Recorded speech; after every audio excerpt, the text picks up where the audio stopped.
third and final lecture from part six, the 20th century in classical music. So now we're going to focus, I believe, with the rest of this lecture on what was going on in America in the 20th century. Now, I said in the very beginning, in the first lecture, that America becomes a world power, not just economically and militarily, but also to some degree artistically. So a lot of American musicians, as well as visual artists, were incredibly influential and performed widely throughout all of the world.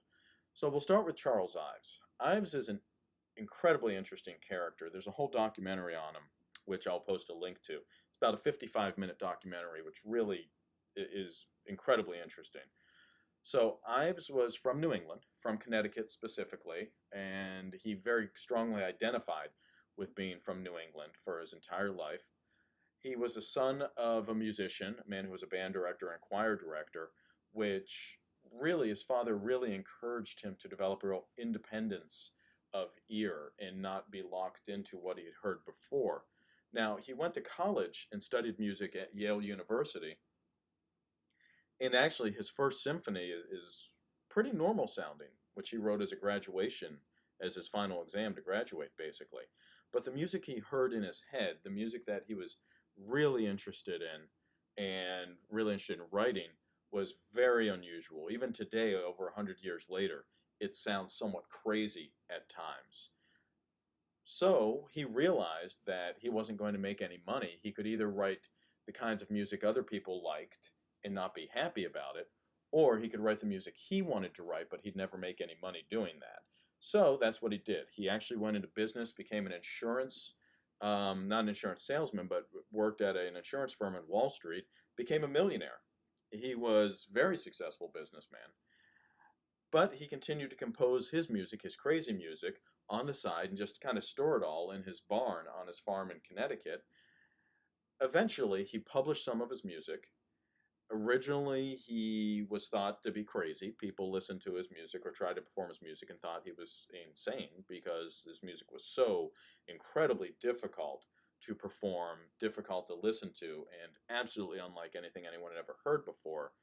When he was in his 60s, he actually won the Pulitzer Prize in music, which is a bit of a surprise until you think about it. He won the Pulitzer Prize in the 1950s for a piece that he wrote back in the 1920s. So he was about 30 years ahead of his time. When he was a young man growing up in New England, he heard a lot of music. As I said, his father was a band director. He heard a lot of those Protestant hymns, church hymns. He heard ragtime music, town bands. Every little town had a band, concert band, marching band, that performed on holidays, and they weren't very good. This is actually an important thing. These town bands were all made up of amateurs. Maybe the butcher played clarinet, maybe the sheriff played trumpet, maybe the school teacher played drums, but they got together and they played just for fun because they loved music and to entertain the town. As I said, these were not good groups, which made a profound mark on Charles Ives, because when he started to write music, he would imitate these bands and he would deliberately write wrong notes. He would deliberately write dissonances, clashes of notes, and he would write rhythms that the way they're written out are incredibly difficult to count properly. But if you do count it properly and play it completely accurately, you wind up with a rhythm that sounds wrong. Sounds like maybe you're playing a different piece than everyone else is playing, which is exactly what he had in mind. So he wrote a piece called Three Places in New England, and he wrote another major piece called his Holidays Symphony. I'm going to provide a link to Putnam's Camp, Reading, Connecticut, which basically is about an experience that Ives had when he was a small child. He was standing on a street corner watching a 4th of July parade, and a town band comes marching down the street playing a familiar song. Not all that well. There were wrong notes, and the rhythms weren't exactly precise. And they go marching past him, and then while he could still hear them, another band comes down the street playing a completely different song in a different meter, in a different key, different melody, different rhythms, different everything, and he could hear them both clearly at the same time. He thought this was cool. So this piece kind of imitates that experience of his. It's polyrhythmic, meaning more than one rhythm at a time, polytonal, because you have multiple key centers at a time. It's very dissonance.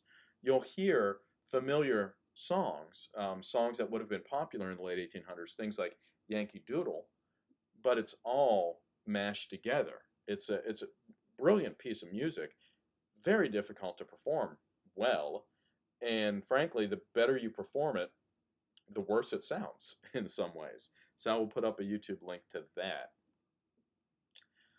Another major composer in America was William Grant Still. Now, William Grant Still is from Mississippi. He went to college in Ohio, where he was a pre-med student. He went to Oberlin, which is a very good school and a very good music school. Moved to New York City. He started out as a violinist and as a piano player. He eventually moved from New York, where he had some success, to Los Angeles, where he spent most of his life working in film music, arranging and scoring films. He's been called the Dean of African American Composers. He was the first black composer to have one of his works performed by a major orchestra in America. His symphony, which he titled his Afro-American Symphony, was performed first by the Rochester Philharmonic and then was performed all over the world. He was the first black musician to conduct a major symphony orchestra when he conducted the Los Angeles Philharmonic. He was the first black composer to have an opera performed. He wrote an opera called Troubled Island, and that was performed in New York City Center. He wrote over 150 pieces. He was eventually inducted into the American Classical Music Hall of Fame, and his home in Los Angeles is actually designated as a city historic landmark in Los Angeles. So William Grant Still was a really important musician, and what makes him really interesting was he was studying classical music with a couple of composers, famous composers. One of them, William Chadwick, was a very conservative composer who wrote pretty normal sounding music. And the other one of his teachers, Edgar Varese, was an incredible experimentalist who did things that no one had ever conceived of before. Meanwhile, he was every night playing in pit orchestras in Harlem at various theaters, playing jazz and ragtime music and the blues. So what he wanted to do was fuse the music that he was playing at night, jazz, ragtime, and blues, with these more classical forms. Now, the book talks about his Afro-American Symphony, but I actually think I'm going to put up a link to a different piece. It's my favorite piece by William Grant Still. It's from his violin suite. So it's just piano and violin, but it really kind of encapsulates everything about William Grant Still. And I'll talk about that also in our next class. Probably the most famous American composer who ever lived, classical composer, is Aaron Copland. He was from Brooklyn. When he was a young man, he was very influenced by jazz music and experimental music. So a lot of his early compositions are actually kind of experimental and dissonant. When the Great Depression hit, Copland was a very well-known musician by that time, very successful composer, but he switched to a simpler style. During the Great Depression, he wrote music that was more tonal, that was very accessible to just as many people as possible. He became a real American nationalistic composer in the best sense of the word nationalism. He looked to American themes and American heroes or legends, people like Billy the Kid, Abraham Lincoln, and he wrote music that was very successful, not just American populism. The first populist piece he wrote was actually titled El Salon Mexico. He also wrote Danzón Cubano, all really popular pieces with audiences. Lincoln Portrait has been played many, many times. Fanfare for the Common Man. I'll put up a link to Fanfare for the Common Man. This is a piece that you've probably heard. It's used a lot as background in a lot of things. The story behind that gives you an idea of where Copland was coming from artistically, was that during World War II, the Cincinnati Symphony commissioned a bunch of well-known composers to write fanfares, 2 or 3 minute long pieces to open a concert, just as kind of their artistic contribution to the war effort in World War II. In World War II, everybody was doing what they could um, to contribute to the war effort. So people were writing fanfare for the Army, fanfare for the Armed Forces, fanfare for the Navy, things like that. Copeland wrote a piece which he titled Fanfare for the Common Man, which tells you exactly where he was artistically in society. Probably his most popular piece, and that's tough to say because he wrote a lot of really popular pieces, is his ballet Appalachian Spring. This was originally written to be danced to. It was written for 13 instruments, like 8 string instruments, 4 woodwind instruments, and piano. 5 woodwind instruments and piano. Because, no, I was right the first place. 8 string instruments, 4 woodwind instruments, and piano. Because that's all they could fit, actually, where it was written to be danced in its world premiere. They could only fit 13 instruments in the pit. He then rearranged it for large orchestra. I will put up a link to Copeland's Appalachian Spring, a version of it, the ballet that they danced that was recorded for television, to be broadcast on television in the 1950s. It's a really beautiful, beautiful piece of music. He uses a very familiar, what would have been a familiar song at the time to many people.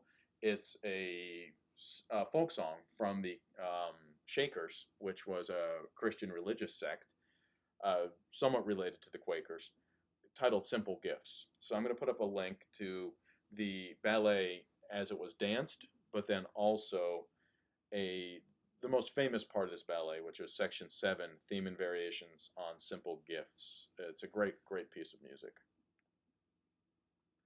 So after World War II, people began to experiment quite a bit. And I'm just going to focus on 2 of these sources of experimentation and a few American musicians who were generating this experimentation. First is chance music.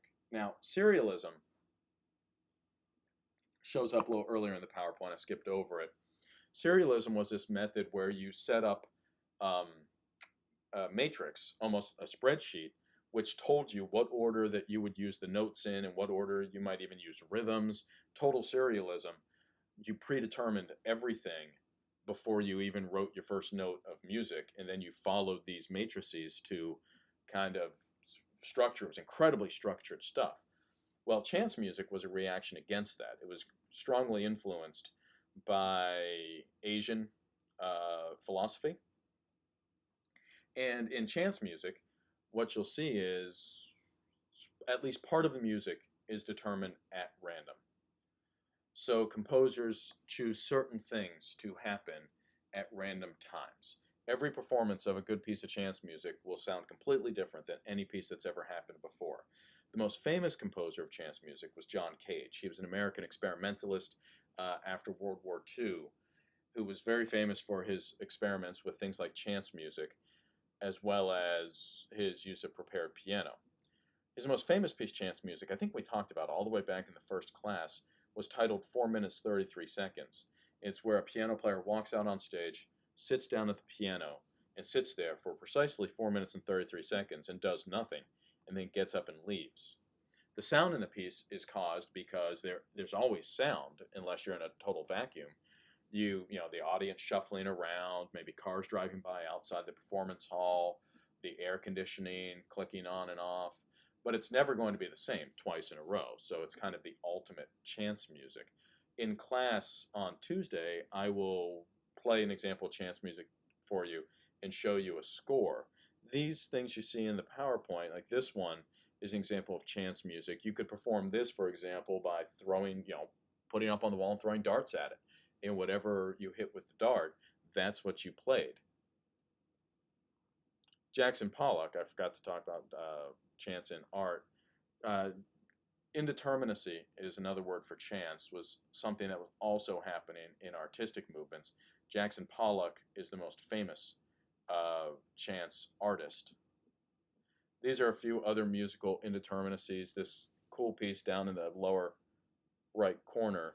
If some composer looked out of his window and noticed that there were 5 power lines stretched that made up a musical staff, and everyday birds hung out on the lines So he would write down wherever the birds were, those were the notes that he wrote down.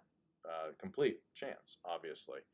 In the upper left corner, you see a piece. It's actually titled Four Finches. It's you put a guitar down, and these birds are left to hop around on it, whatever they generate. That's what the music is. This is a good example of an indeterminate piece of music because you can see there are things happening that some of them are written out specifically and some of them are indeterminate. You can see there are boxes that tell you to play these notes in any order and repeat them as many times as you want at whatever tempo you want. Meanwhile, there are other things going on that are specifically written out. So this is an example of a piece of music where some of it is determined by chance. The other thing John Cage is really famous for is the prepared piano. He had this idea that if I take a piano and put objects inside the strings, you can see in this picture there are screws that are placed in between strings. He would also put rubber bands, erasers, coins on strings, below strings, which would change the sounds and make a piano sound like something completely different. It just looks like someone sitting there playing piano, but what it actually sounds like is a group of percussion instruments. So I'll put up a link to one of John Cage's sonatas and interludes for prepared piano, and we'll talk about it in our next class. It's really cool. However, in some concert halls that have really expensive pianos, it actually states in the contract that you're not allowed to prepare this piano because they don't want you taking their $100,000 Busendorfer and sticking a bunch of nuts and bolts and screws in it. The last thing I'm going to talk about is minimalism, minimalist music. Minimalist music was also influenced to a large degree by Eastern music and Eastern philosophy. Some people also think it was influenced to some degree by popular music because popular music would tend to repeat chord structures and rhythms over and over. But classical minimalism is basically centers on having a steady pulse so the beat doesn't change much, a very clear tonality. The chord progressions not only are simple, but they change very slowly. They might repeat for a minute or even 2 minutes before the first little change happens. And then when that first little change happens, it's actually quite shocking to an audience. And then maybe after another minute, another little change will happen. It's very simple and very straightforward, and it's very philosophical music. The most famous composers of minimalist music, John Adams is an American composer. Philip Glass wrote an opera, actually wrote several minimalist operas, but the first was titled Einstein on the Beach. It's interesting because it's kind of an allegory for nuclear war. The title is taken from a novel titled On the Beach, which was about the nuclear destruction of the world. In the 1970s, the possibility of nuclear war and pretty much everyone being killed was very real. But this is a very strange opera.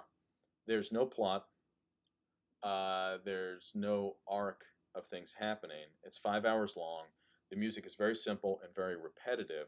The lyrics don't make a lot of sense. They're numbers, they're solfege syllables, they're different random fragments that he took from poetry and he took from commercials and that he took from other things. I'm going to put up just a couple minutes from a documentary about Einstein on the Beach, and then I'll put up a larger clip that you can watch. Okay, and that's the end of that lecture. So 3 lectures covering the 20th century, and I will be posting up on Blackboard the music to go with all of these lectures, which we will also cover when we have our Zoom classes next week.